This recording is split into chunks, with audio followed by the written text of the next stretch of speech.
అయితే దేవుడు మన ఎడల తన ప్రేమను వెల్లడిపరుచున్నాడు.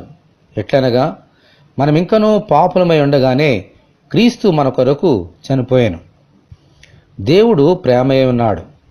తన బిడ్డల మీద తనకున్న ప్రేమను తన సొంత కుమారుని ఈ లోకంలోనికి పంపించి వెల్లడి చేశారు.